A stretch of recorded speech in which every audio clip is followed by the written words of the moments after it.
Hi అండి, నమస్తే. Welcome to నిత్య నేచర్. ఈరోజు మీకు వీడియో వచ్చేసి మిల్ మేకర్ టమాటా కర్రీ చూపించబోతున్నాను. సూపర్గా ఉంటుందండి. చపాతీ రైస్లోకైనా దేంట్లోకైనా బాగుంటుంది. ఇంకా లేట్ చేయకుండా వీడియోలోకి వెళ్దాం. ఓ ప్యాన్ తీసుకోవాలి. ప్యాన్లో 2 గ్లాస్ వాటర్ పోసుకోవాలి.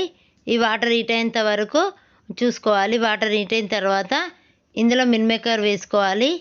మిల్ మేకర్ వేసుకొని మొత్తం ఒకసారి ఇలా అనుకోవాలండి.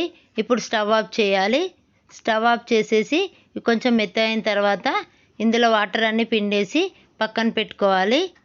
ఇప్పుడు ఒక 2 ఆలుగడ్డలు తీసుకొని ఉడకబెట్టి పక్కన పెట్టుకోవాలండి. ఇవి పప్పు గిత్తితో మెత్తగా చేసుకోవాలి. వేరే ప్యాన్ తీసుకోవాలి. ప్యాన్ హీట్ అయిన తర్వాత చిన్న కప్ ఆయిల్ వేసుకోవాలి. ఆయిల్ హీట్ అయిన తర్వాత 1 స్పూన్ ఆవాలు. మా ఛానల్ని కొత్తగా చూసేవారైతే సబ్స్క్రైబ్ చేయండి. 1 స్పూన్ జీలకర్ర, ఒక చిన్న కప్పు కరివేపాకు వేసుకోవాలి.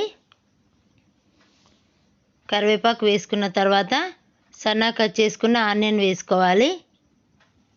1 కప్పు ఆనియన్ ముక్కలు. ఇందులో కొంచెం ఆనియన్ ఎక్కువ వేసుకోవాలండి, టేస్ట్ బాగుంటుంది. ఈ సిమ్లో పెట్టి మగ్గనివ్వాలి.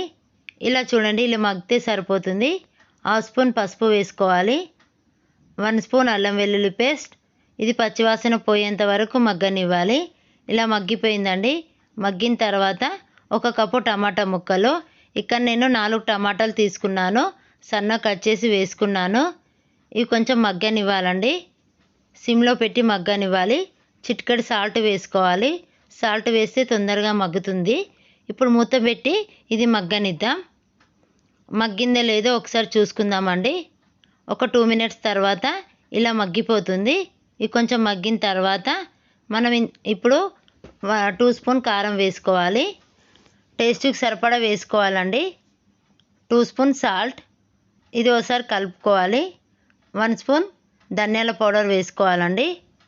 ఇది మంచిగా కలుపుకున్న తర్వాత మనం ఇంతకుముందు ఉడకబెట్టి తీసుకున్న మిల్ మేకర్ వేసుకోవాలి.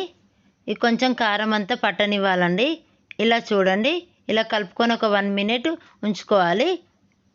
ఇలా కలుపుకున్న తర్వాత మనం ఉడకపెట్టుకున్న బంగాళాదుంపను ఇందులో వేసుకోవాలి.